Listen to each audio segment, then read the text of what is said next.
before you point another finger, did you ever look in the mirror? Well then, come sit on Mama Graves' porch.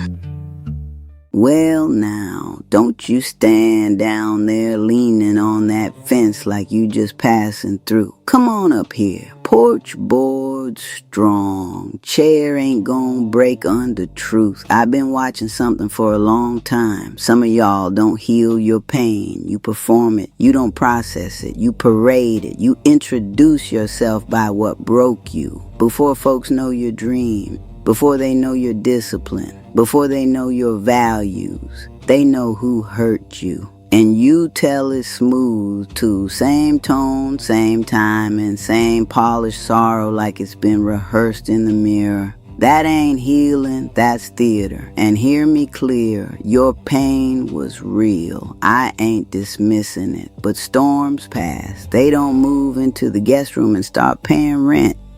Some of y'all got so comfortable in your limp, you forgot you got two good legs. You ever notice how certain people only feel seen when they're bleeding? When life calmed down, when nothing dramatic happening. They get restless, so they revisit the wound, dust it off, tell it again, relive it, because sympathy feels like love when you never got love the right way. Let me ask you something real plain. If nobody ever asked you about your trauma again, if nobody clapped for your survival, if nobody said you didn't deserve that, who would you be? Would you still know yourself without the wound? Or does the wound make you feel important? See, healing is quiet. Performance needs an audience. And some of y'all don't want freedom. You want witnesses. But at some point, you gotta stop narrating the fire and start rebuilding after it. Your pain may explain you, but it does not get to define you. So the question is simple. Are you healing or are you auditioning? Now sit with that.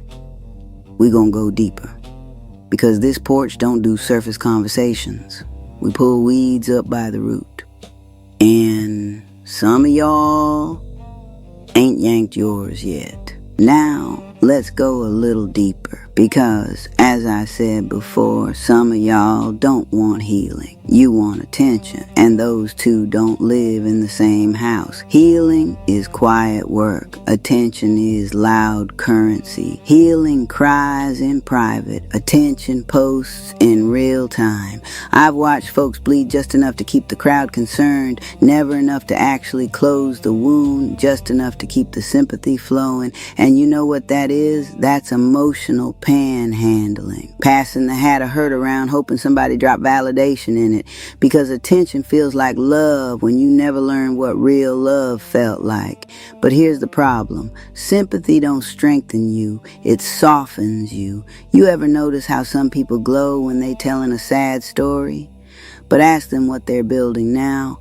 Ask them what discipline they've developed. Ask them what pattern they've broken. And the energy shift, because growth requires responsibility, and responsibility don't get standing ovations. Let me ask you something uncomfortable. If healing meant nobody ever checked on you again, if nobody ever said, "You're so strong," if nobody ever applauded your survival, would you still choose it? Or do you need witnesses to your suffering to feel valuable? Be honest. Because some of y'all don't want the wound gone. You want it admired. You don't want freedom. You want acknowledgement. But acknowledgement without transformation is just recycled pain. And recycled pain don't build strong people. It builds fragile egos that collapse the moment the applause stops. At some point, you gotta ask yourself, am I healing in silence? Or am I staging my sorrow for the crowd? Because if the audience disappeared tomorrow and it was just you and that mirror, would there be growth or just another performance waiting for lighting? now let's pull that root up, because here's the part folks don't like to admit. Victimhood feels safe. If I'm always the one who got hurt, I never have to admit where I was wrong. If I'm always the abandoned one, I never have to look at why I keep choosing people who show me early they can't stay. If I'm always the betrayed one, I don't have to question the red flags I walk past like they were decorative flags on a parade route. See how that works?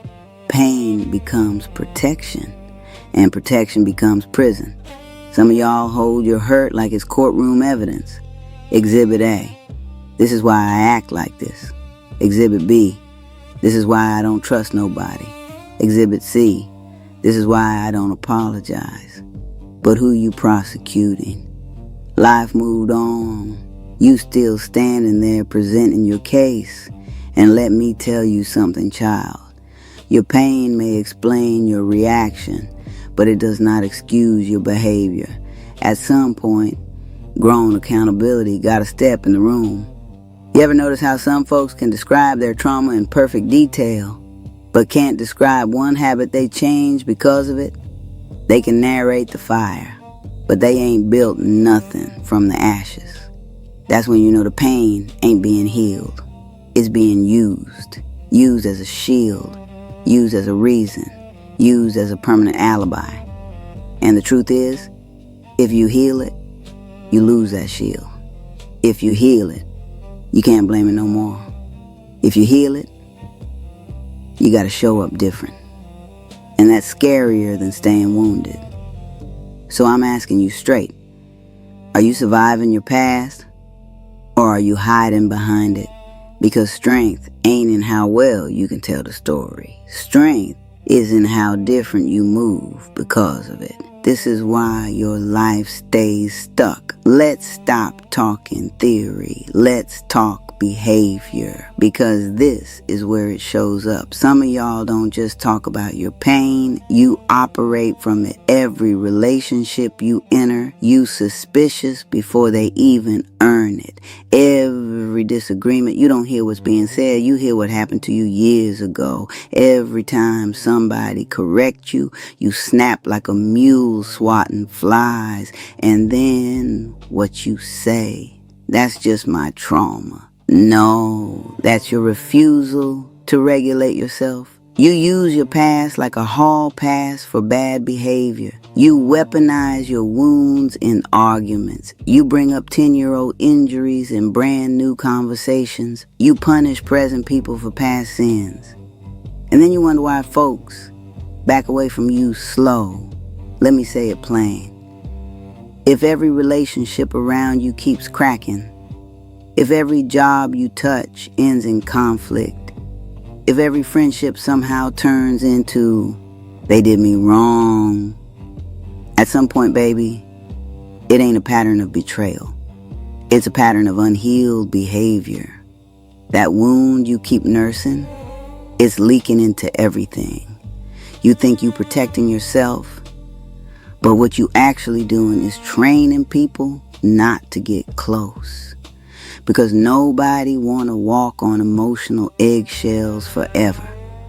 Nobody want to be responsible for managing your unhealed triggers. And here's the consequence you don't want to hear. If you keep living from the wound, you will build a life that matches it. Lonely, defensive, guarded. Always explaining, always reacting, never growing. You won't lose because of what happened to you.